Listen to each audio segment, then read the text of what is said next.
পর্দা উঠল অমর একুশে বইমেলার। ছাত্র জনতার আততায় এক নতুন তাৎপর্য দিয়েছে বললেন প্রধান উপদেষ্টা। কুমিল্লায় যুবদল নেতা মৃত্যুর ঘটনা তদন্তের নির্দেশ সরকারের। বিচার বহির্ভূত হত্যাকাণ্ড দেখতে চায় না বিএনপি, বললেন ফখরুল। স্বতন্ত্র বিশ্ববিদ্যালয়ের দাবিতে তিতুমির শিক্ষার্থীদের আন্দোলন অব্যাহত। বিষয়টি বিশেষভাবে বিবেচনা করছে শিক্ষা মন্ত্রণালয়। এবং আখেরি মোনাজাতে কাল শেষ হচ্ছে বিশ্ব ইজতেমার প্রথম পর্ব। টঙ্গী এলাকায় মধ্যরাত থেকে বন্ধ থাকছে গণপরিবহন।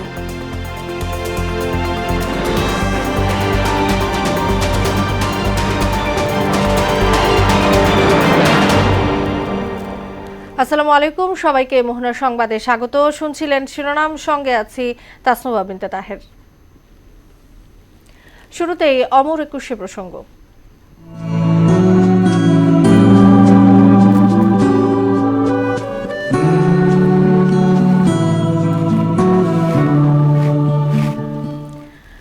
জুলাই গণ অভ্যুত্থান এবারের বইমেলায় নতুন তাৎপর্য নিয়ে এসেছে বলে মন্তব্য করেছেন প্রধান উপদেষ্টা অধ্যাপক ডক্টর মোহাম্মদ ইউনূস। বিকেলে বাংলা একাডেমিতে অমর একুশে বইমেলার উদ্বোধন অনুষ্ঠানে তিনি বলেন, রফিক সালাম বরকতদের আত্মত্যাগ বিস্ফোরণ হয়ে জুলাই গণ অভ্যুত্থান হয়েছে, যা নতুন বাংলাদেশ বিনির্মাণের প্রত্যয়। শামীউজ্জামান চৌধুরীর রিপোর্ট।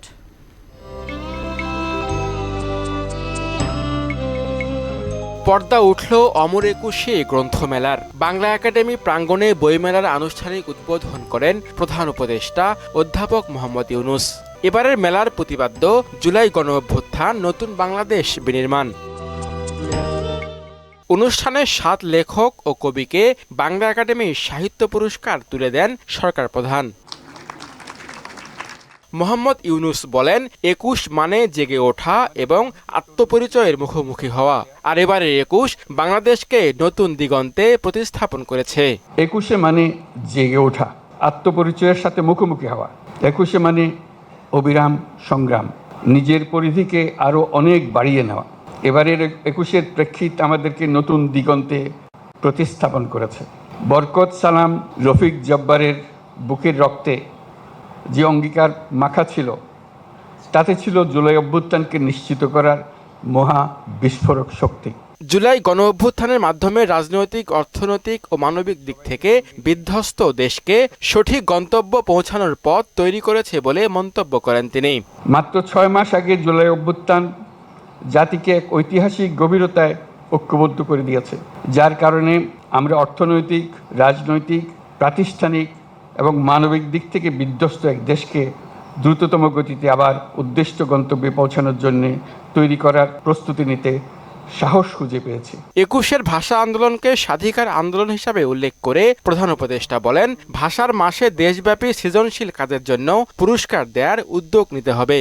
আমরা যদি ২১-এর ভাষা আন্দোলনকে আরো গভীরতর প্রেক্ষিতে স্বাধিকার আন্দোলন হিসেবেও দেখি, তাহলে অমর ২১-এর গণ্ডি বৃহত্তর হয়ে দাঁড়ায়। তখন আমরা ভিন্ন প্রতিষ্ঠানের মাধ্যমে শহর ও গ্রামের নারী পুরুষকে কৃষি, শিল্প, সাংস্কৃতিক জগৎ, বিজ্ঞান, বাণিজ্য, শিক্ষা, অন্যান্য ক্ষেত্রে যারা নির্দিষ্ট বছরে জাতির জন্য অবদান রেখেছেন, তাদের স্বীকৃতি দিতে পারি। এবারের মেলায় বাড়ানো হয়েছে স্টলের সংখ্যা। অংশ নিচ্ছে ৭০৮টি প্রকাশনা প্রতিষ্ঠান। গত বছর এ সংখ্যা ছিল ৬৩৫টি।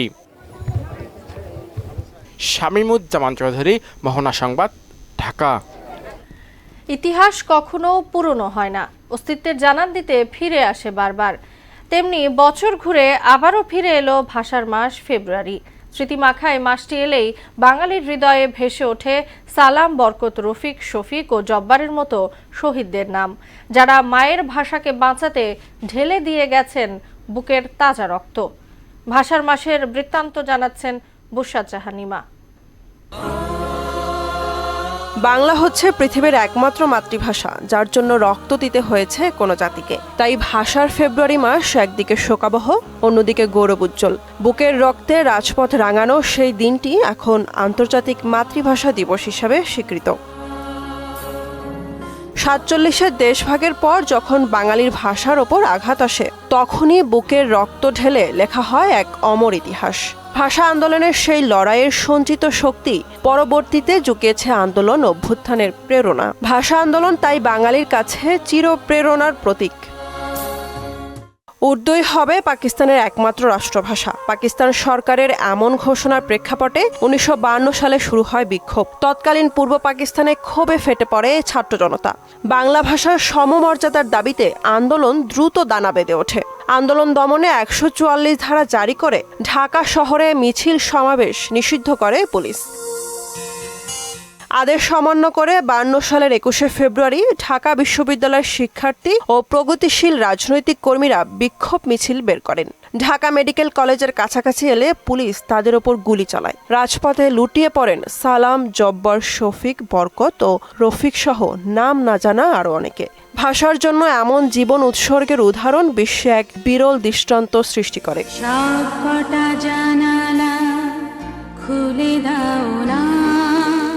সময়ের পরিক্রমায় রক্তের বিনিময়ে বাংলা পায় বাঙালির মাতৃভাষার স্বীকৃতি। ভাষার জন্য বাংলার দামাল সন্তানদের আত্মত্যাগের স্বীকৃতি দেশের সীমানা ছাড়িয়ে 1999 সালের 17 নভেম্বর আন্তর্জাতিক স্বীকৃতি পায়। 21শে ফেব্রুয়ারিকে আন্তর্জাতিক মাতৃভাষা দিবস ঘোষণা করে ইউনেস্কো। কেবল ভাষার মাসই নয়, ফেব্রুয়ারি বাঙালির কাছে দেশপ্রেমে উজ্জীবিত হওয়ারও মাস। তাই তো মাসের প্রথম দিন থেকে প্রাণে প্রাণে সুরেলা কণ্ঠে ধ্বনিত হয়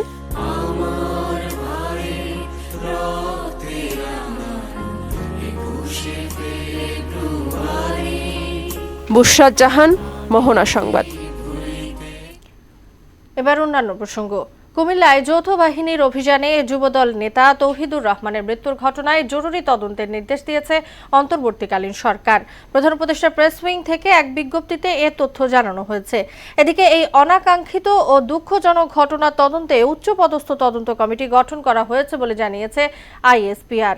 ইতিমধ্যে ওই সেনা ক্যাম্পের ক্যাম্প কমান্ডারকেও প্রত্যাহার করা হয়েছে। কুমিল্লায় যুবদল নেতার মৃত্যুতে দোষীদের বিরুদ্ধে দ্রুত ব্যবস্থা নেওয়ার দাবি জানিয়েছেন বিএনপি মহাসচিব মির্জা ফখরুল ইসলাম আলমগীর।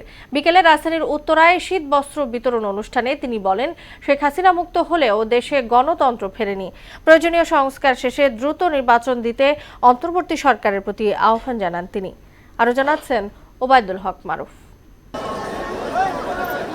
রাজধানীর উত্তরায় খালেদা জিয়ার রোগ মুক্তি কামনা, দোয়া ও উপহার সামগ্রী বিতরণের এ আয়োজন। এতে উপস্থিত হন উত্তর বিএনপির আহ্বায়ক আমিনুল হক সহ স্থানীয় নেতারা। এ সময় উত্তর বিএনপির আহ্বায়ক আমিনুল হক বলেন, আওয়ামী লীগের এমপি মন্ত্রীরা এসি রুমে বসে মানুষের দুঃখ কষ্ট দেখেছে, আর বিএনপি দেশের ক্রান্তি লগ্নে জনগণের পাশে থাকতে চেষ্টা করেছে। এসি রুমে বসে, বাসায় বসে তারা শুধু বাংলাদেশের মানুষের মৃত্যু দেখেছে, কিন্তু তারা কিন্তু কেউ রাস্তায় গিয়ে বা সেই আক্রান্তকারীদের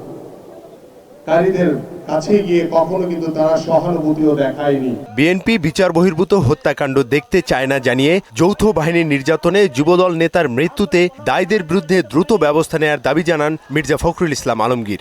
মুন্না ছিল আমাদের ছাত্রদলের নেতা, তাকে রাত্রেবেলা তুলে নিয়ে গিয়েছিল।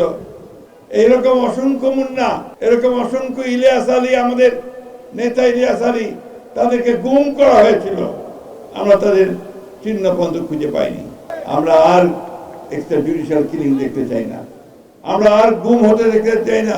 দেশ ছেড়ে পালিয়ে গেলেও হাসিনা দিল্লিতে বসে দুষ্টামি চালিয়ে যাচ্ছে বলে জানান বিএনপি মহাসচিব। নেতাকর্মীদের সংঘাতমূলক বক্তব্য এড়িয়ে চলতে বলেন তিনি। পালিয়ে যাওয়ার পরও কিন্তু তার যে দুষ্টামি, যে মানুষের ক্ষতি করার যে অভ্যাস, সেটা যায় নাই। দিল্লিতে বসে সে ষড়যন্ত্র করছে, চক্রান্ত করছে এবং বলছে তোমরা সবাই তৈরি হও, আমি একদিন টুপ করে চলে আসবো। স্বৈরাচারীদের বিরুদ্ধে ঐক্য ধরে রেখে কাঁধে কাঁধ মিলিয়ে গণতন্ত্র ও নির্বাচনের জন্য কাজ করতে সকলের প্রতি আহ্বান জানান তিনি। কাঁধে কাঁধ মিলিয়ে আমরা একটা সুষ্ঠু নির্বাচন করার জন্য কাজ করে যাব।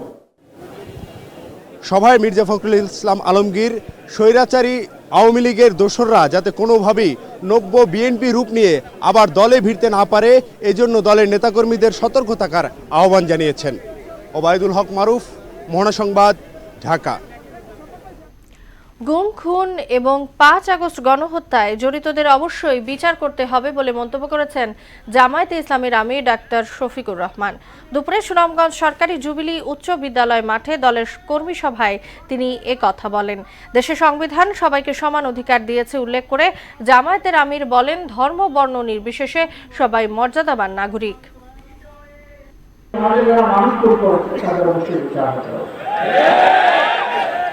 গণহত্যা মানবতার বিচার হতে হবে এবং যাদেরকে গুম করা হয়েছিল এবং এখনো গুম করে রাখা হয়েছে এর দুটি অপরাধের অবশ্যই বিচার হওয়া লাগবে। বাংলাদেশের সংবিধান সবাইকে সমান অধিকার দিয়েছে, অতএব যারা এই দেশের নাগরিক ধর্মীয় পরিচয় তার কাছে থাকবে, কিন্তু সে দেশে ধর্ম বর্ণ নির্বিশেষে একজন মর্যাদাবান নাগরিক। স্বতন্ত্র বিশ্ববিদ্যালয় সহ ৭ দফা দাবিতে চতুর্থ দিনের মতো অনশনে তিতুমির কলেজের শিক্ষার্থীরা। সকাল থেকে কলেজের প্রধান ফটকের সামনে অবস্থান নেন তারা। এই সময় গুরুতর অসুস্থ ৩ জনকে হাসপাতালে ভর্তি করা হয়।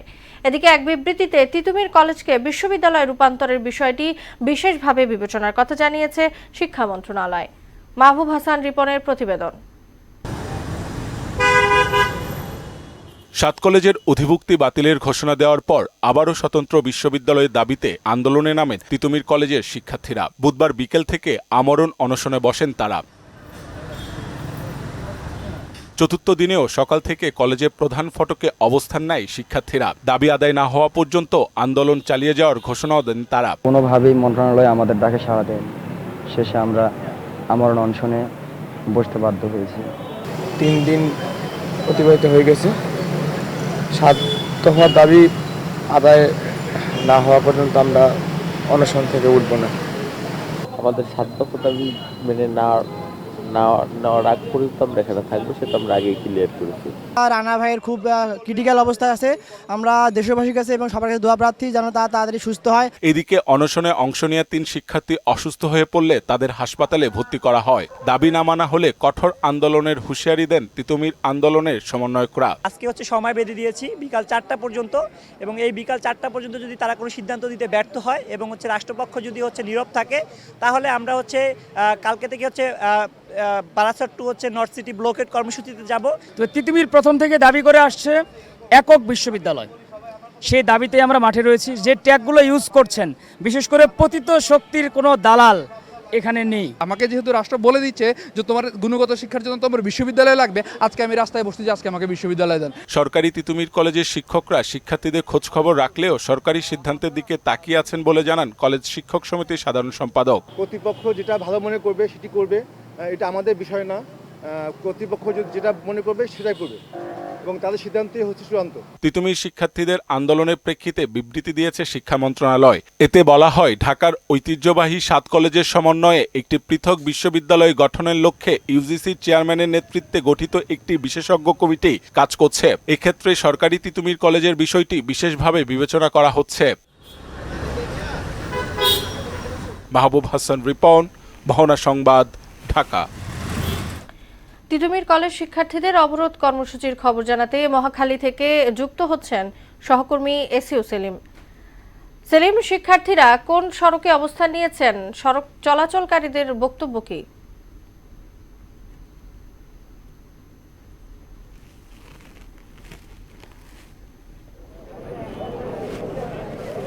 তাসনুবা, তিতুমির সরকারি কলেজের শিক্ষার্থীরা তাদের যে কলেজকে বিশ্ববিদ্যালয়ে করার যে দাবি, সে দাবিতে টানা চতুর্থ দিনের মতো আমরা দেখেছি যে অনশন তারা অব্যাহত রেখেছেন এবং আজকে বিকেল 4টা পর্যন্ত তারা একটি সময়সীমা বেঁধে দিয়েছিলেন শিক্ষা মন্ত্রণালয় এবং সরকারকে। তারা বলেছেন যে আজকে বিকেল 4টার মধ্যে যদি তাদের দাবি পূরণ না হয়, এরপর থেকে তারা আন্দোলন করবেন এবং তাদের সেই দাবির প্রেক্ষিতে তারা কিন্তু আজকে বিকেল 4:30টার পর থেকে তিতুমির কলেজের যে সামনের সড়ক বীর উত্তম একে খন্দকার সড়ক, সেই সড়কের দুপাশে তারা বাঁশ দিয়ে আটকে দিয়েছেন এবং এখানে যানবাহনের দীর্ঘ সারি আমরা দেখতে পেয়েছি। অনেকেই জানতেন না যে আজকের কর্মসূচির কথা এবং এই কারণেই তারা কিন্তু এই সড়কে এসেছিলেন এবং এখান থেকে ফিরে গিয়েছে অনেক যানবাহন।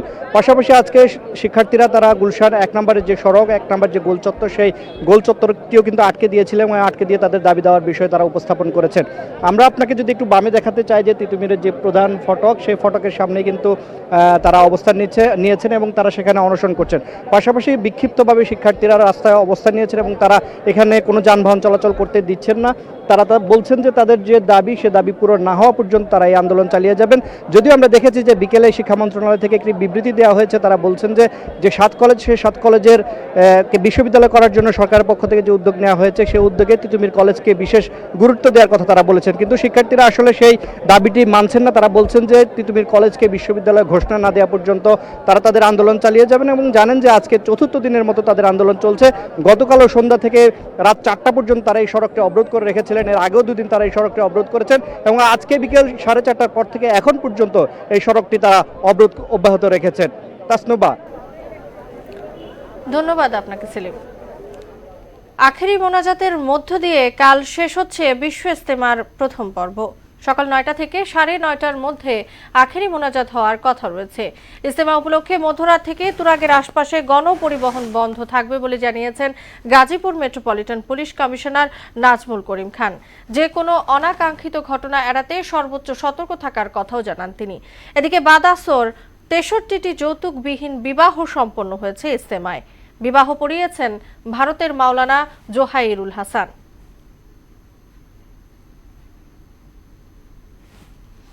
আখেরি মোনাজাতের আগে আমরা 6টা থেকে 300 ফুটের মাথায়, দৌড় ব্রিজের মাথায় এবং ভুগরা মাথায়, এই যে বাকি যে ভিতরে যে অঞ্চলটুকু সেই অঞ্চলে সকল প্রকার যানবাহন আমরা বন্ধ রাখব। মুসল্লিদের সুবিধার্থে মুসল্লিরা এই সময় এখানে ঢুকে যাবে, মোনাজাত করে তারা যখন চলে যাবে তখন আস্তে আস্তে আমরা যান চলাচল আমরা নির্বিঘ্ন করে দিব। আমদানির প্রভাবে পাইকারিতে চালের দাম কমতে শুরু করলেও খুচরা বাজারে থেমে নেই চালবাজি। আগের বাড়তি দামেই বিক্রি করছেন খুচরা বিক্রেতারা। তারা বলছেন খুচরা এর প্রভাব পড়তে সময় লাগবে অন্তত 10 দিন। তবে উৎপাদন পর্যায় থেকে তদারকি না করলে বাজার নিয়ন্ত্রণ সম্ভব নয় বলে মনে করছেন কৃষি গবেষকরা। আরও জানাচ্ছেন উষা ফেরদৌস। খাদ্য নিরাপত্তা নিশ্চিত এবং বাজার স্থিতিশীল রাখতে সরকার চলতি অর্থ বছরে 10 লাখ টন চাল আমদানির সিদ্ধান্ত নেয়। মিয়ানমার, থাইল্যান্ড, ভারত, পাকিস্তান সহ বিভিন্ন দেশ থেকে এসব চাল কেনা হচ্ছে। শুল্ক ছাড় দেয় বেসরকারি পর্যায়েও আমদানির গতি বেড়েছে। খাদ্য মন্ত্রণালয়ের হিসেবে সরকারি ও বেসরকারিভাবে এখন পর্যন্ত মোট 3,29,000 টন চাল আমদানি করা হয়েছে। আর তাই এর প্রভাব পড়েছে পাইকারি বাজারে। বস্তা 150 টাকা কমছে, কিন্তু খুচরা যারা কমাইতেছে না। খুচরা যারা নিয়ে আমাদের কাছে বেচতেছে, যারা ঢাকা শহরের বাজারে দোকানে, ওরা কেজি প্রতিটা 8-10 লাভ করে। 75-76 টাকা যে মিনিকেট, এগুলো 71-72 টাকা দিতে হয়েছে। ইন্ডিয়াতে যে চালটা আসা থেকে মানুষ চালটা খাচ্ছে না, ইন্ডিয়ান চালে ভালো হচ্ছে, এটা ইন্ডিয়ান চালে খাইতেছে, মানে বাজারটা এখন বাড়তি নাই। ট্রেডিং কর্পোরেশন অব বাংলাদেশ টিসিবির তথ্য মতে গত এক সপ্তাহে মোটা চালের দাম কেজি প্রতি 2 টাকা কমে 54 থেকে 56 টাকায় নেমেছে। মাঝারি মানের চালের দাম কমেছে 2 টাকা, বিক্রি হচ্ছে 58 থেকে 65 টাকায়। তবে সরু চালের দাম 70 থেকে 85 টাকায় স্থিতিশীল রয়েছে। আরো 2 সপ্তাহ আগে যে দামে আনছি এখনো ওই দামে আনছি, শুধু কিছু কিছু চালের দাম একটু কম বলতে আপনার ইন্ডিয়ান নাদির চালের দাম একটু কম পাওয়া যায়, 1 টাকা 2 টাকা এরকম কম। তারা ওখানে বলছে এখনই কমে গেছে, কিন্তু তারা খুচরা বাজারে কমে ছাড়ছে না। তারা হয়তো ওই যে 50 পয়সা 1 টাকা করে কমাইতেছে, তবে এটা হয়তো কিছুদিনের ভিতরে আরো কমবে। আগে যেটা আছে বর্তমানে আমরা ওই দামই কিনতেছি। আগে তো 65 টাকা 70 টাকা পর্যন্ত চলতে, ওইরকমই চলে। যে কোনো পরিস্থিতিতে বাজার স্বাভাবিক রাখতে উৎপাদন পর্যায় থেকে বাজার তদারকি না করলে কোনোভাবেই সুফল মিলবে না ভোক্তা পর্যায়ে। কৃষি বিভাগ বলে যে বাংলাদেশ স্বয়ংসম্পূর্ণ চালে, আমরা যে পরিমাণে চাল উৎপাদন করি সেটা যদি আমরা নিজেরা খাই তাহলে আমাদের ইম্পোর্ট করা লাগবে না। গুটি কয়েক স্পেশাল কিছু চাল আমরা দেশেতে বাইরে থেকে আনতে হতে পারে। যারা স্টোর করে রাখে তাদের উপরে নির্ভর করে যখনই চালটাকে তারা ইচ্ছাকৃতভাবে দাম বাড়ায়, এবং এটা হচ্ছে দুর্বল জায়গাটাই হচ্ছে আমাদের মার্কেটিং ব্যবস্থাপনার উপর। উষা ফেরদৌস, মোহনা সংবাদ, ঢাকা। দুনিয়ায় কলেজ ছাত্র হত্যা সহ সাম্প্রতিক সময়ে আলোচিত ঘটনায় বেশ কয়েকজনকে আটক করেছে পুলিশ। দুপুরে ডিএমপি মিডিয়া সেন্টারের সংবাদ সম্মেলনে ডিবি প্রধান রেজাউল করিম মল্লিক জানান, জামিনে মুক্ত শীর্ষ সন্ত্রাসীদের ধরতে নিয়মিত অভিযান পরিচালনা করা হচ্ছে। মনিরুল ইসলামের রিপোর্ট। অভ্যুত্থান পরবর্তী সময়ে জামিন পেয়েই আবারও পুরনো রূপে পিচ্চি হেলাল ইমন সহ শীর্ষ সন্ত্রাসীরা। নতুন করে এদের বিরুদ্ধে হত্যা আর চাঁদাবাজির মামলাও হচ্ছে। গোয়েন্দা পুলিশ বলছে তাদের গ্রেপ্তার করা হলেও অন্য সন্ত্রাসীদের অবস্থান জানা নেই, তবে অভিযান চলছে। এদেরকে আমরা এখন পর্যন্ত ট্রেস করতে পারিনি, তবে আমরা চেষ্টা অব্যাহত রয়েছে যে আমরা তাদের পাওয়ার সাথে সাথে আমরা গ্রেফতার করতে সক্ষম হই ইনশাআল্লাহ। সাম্প্রতিক সময়ের বেশ কয়েকটি ঘটনা নিয়ে ব্রিফ করে ডিবি, এর মধ্যে 4টি ছিনতাই সংক্রান্ত। ডিবির স্পেশাল টিমগুলো দিন রাত 24 ঘন্টা কাজ করে যাচ্ছে। আদাবর বালুর মাঠে ছিনতাইকারীদের হাতে এক যুবকের কবজি বিচ্ছিন্নের ঘটনায় 4 জন, কোতোয়ালির কোর্ট বিল্ডিং এলাকায় স্বর্ণ ছিনতায় 6 জন, পল্টনে প্রাইভেট কার চালক সাজু মিয়া হত্যার মূল আসামিকে গ্রেপ্তার করে গোয়েন্দা পুলিশ। চাঞ্চল্যকর হত্যা মামলার আসামি গ্রেপ্তার, আদাবর ছিনতাইকারী কর্তৃক কবজি বিচ্ছিন্নকরণের ঘটনার আসামি গ্রেপ্তার, ছিনতাই কাজে ব্যবহৃত সুইচ গিয়ার সহ ছিনতাইকারী গ্রেপ্তার ও লুণ্ঠিত স্বর্ণসহ আসামি গ্রেপ্তার করতে ডিবি সক্ষম হয়েছে। আজ যাত্রাবাড়িতে কলেজ ছাত্র মিনহাজ হত্যায় 5 জনকে গ্রেপ্তার করা হয়। গত মঙ্গলবার সন্ধ্যা 7টার দিকে রাজধানীর শনির আখড়ায় পূর্ব শত্রুতার জেরে মিনহাজকে কুপিয়ে হত্যা করে দুর্বৃত্তরা। মিনহাজ দনিয়া বিশ্ববিদ্যালয় কলেজের অনার্স 4র্থ বর্ষের শিক্ষার্থী ছিলেন। মিনহাজ যে হত্যা হয়েছে সেটা তাদের সাথে আমরা যতটুকু জানতে পেরেছি তাদের পূর্ব শত্রুতার জের ছিল। সারা দেশে শান্তি শৃঙ্খলা বজায় রাখতে পুলিশ তৎপর বলেও জানান ডিবি প্রধান। ঢাকা মহানগরী সহ সারা বাংলাদেশে শান্তি শৃঙ্খলা বজায় রাখার জন্য যা যা করণীয় দরকার পুলিশ তা করছে। মনিরুল ইসলাম, মোহনা সংবাদ, ঢাকা। কুষ্টিয়ার খোকসায় খেয়াঘাটে আওয়ামী লীগের কয়েকজন সন্ত্রাসীদের হাতে হামলার শিকার হন খোকসা থানা ছাত্রদলের সাবেক যুগ্ম আহ্বায়ক জুবায়ের রহমান জাকি। এ ঘটনায় জাকির চাচা ওসমানপুর ইউনিয়ন বিএনপির সভাপতি শহীদ মেম্বার বাদী হয়ে খোকসা থানায় মামলা দায়ের করেন। ইতিমধ্যে দুজনকে আটক করেছে পুলিশ। এ ঘটনার প্রতিবাদ জানিয়ে সকাল 11টায় খোকসা বাসস্ট্যান্ড এলাকায় বিক্ষোভ ও মানববন্ধন সমাবেশ করে বিএনপির নেতাকর্মীরা। দপ্তর ও স্বায়ত্তশাসিত সংস্থার প্রধান সহকারী ও উচ্চমান সহকারী সহ সম পদগুলোকে 10ম গ্রেডে উন্নীত করে বৈষম্য দূর করার দাবি জানিয়েছে প্রশাসনিক কর্মকর্তা বাস্তবায়ন ঐক্য পরিষদ। 6 ফেব্রুয়ারির মধ্যে তা বাস্তবায়ন না হলে প্রধান উপদেষ্টার বাসভবন অভিমুখে পদযাত্রা সহ কর্মবিরতিতে যাওয়ার হুঁশিয়ারি দেয় তারা। ঢাকা রিপোর্টার্স ইউনিটিতে আয়োজিত সংবাদ সম্মেলনে এসব কথা জানান প্রশাসনিক কর্মকর্তা বাস্তবায়ন ঐক্য পরিষদ। বিএনপির ভারপ্রাপ্ত চেয়ারম্যান তারেক রহমানের নির্দেশে দুস্থদের মাঝে কম্বল বিতরণ করেছে ভাটারা থানা যুবদল। সংগঠনটির সাবেক আহ্বায়ক দেলোয়ার হোসেনের সভাপতিত্বে অনুষ্ঠানে প্রধান অতিথি হিসেবে উপস্থিত ছিলেন বিএনপির নির্বাহী কমিটির ক্ষুদ্র ঋণ বিষয়ক সম্পাদক ডক্টর এম.এ. কাইয়ুম। বিশেষ অতিথি ছিলেন ঢাকা মহানগর উত্তর বিএনপির সাবেক ভারপ্রাপ্ত সদস্য সচিব এ.জি.এম. শামসুল হক। এ সময় ভাটারা থানার বিএনপি ও সহযোগী সংগঠনের নেতারা উপস্থিত ছিলেন। দেশের বাইরের খবর। পাকিস্তানের বেলুচিস্তানে অতর্কিত হামলায় আধা সামরিক বাহিনীর 18 সেনা নিহত হয়েছেন। এ ঘটনায় আহত হয়েছেন 3 জন। পুলিশ জানায় মানগোচার শহরের কাছে রাস্তা বন্ধ করে সেনা কর্মকর্তাদের বহনকারী গাড়িতে 70 থেকে 80 জন সশস্ত্র সন্ত্রাসী হামলা চালায়। এতে গাড়িতে থাকা 17 এবং বাঁচাতে যাওয়া আরেক সেনা প্রাণ হারান। যে 3 জন আহত হয়েছেন তাদের অবস্থাও গুরুতর। এছাড়া পালিয়ে যেতে সক্ষম হন 2 জন। গাজায় যুদ্ধবিরতি ও বন্দি বিনিময় চুক্তির প্রথম ধাপের 4র্থ দফায় 3 ইসরায়েলি জিম্মিকে আজ মুক্তি দিয়েছে হামাস। চুক্তির শর্ত অনুযায়ী ইসরায়েলের কারাগারে আটকে থাকা 183 ফিলিস্তিনি বন্দীকে মুক্তি দেওয়া শুরু করেছে ইসরায়েল। মুক্তিপ্রাপ্ত ফিলিস্তিনি বন্দীদের বহনকারী বাস অধিকৃত পশ্চিম তীরে পৌঁছেছে বলে জানিয়েছে বিবিসি। রামাল্লায় বন্দীদের বহনকারী বাস প্রবেশ করলে সেখানে অবস্থানরত ফিলিস্তিনিরা আনন্দ উদযাপন করে। শেষ করব মোহনা সংবাদ। যাওয়ার আগে শিরোনামগুলো জানিয়ে দিচ্ছি আরো একবার।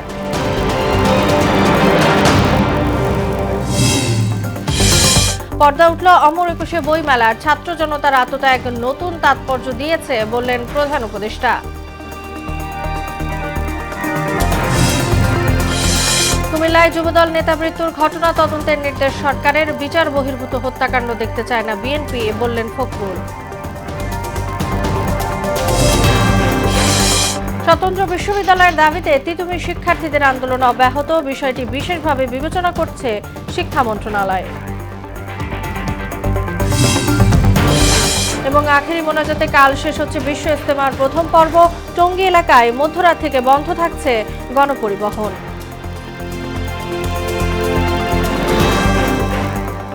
এই ছিল মোহনা সংবাদে। পরবর্তী সংবাদ রাত 12:30টায়। মোহনার সবশেষ খবর জানতে ভিজিট করুন www.mohna.tv। সংবাদ দেখতে পান ফেসবুক ও ইউটিউবেও। এতক্ষণ সঙ্গে থাকার জন্য সবাইকে ধন্যবাদ।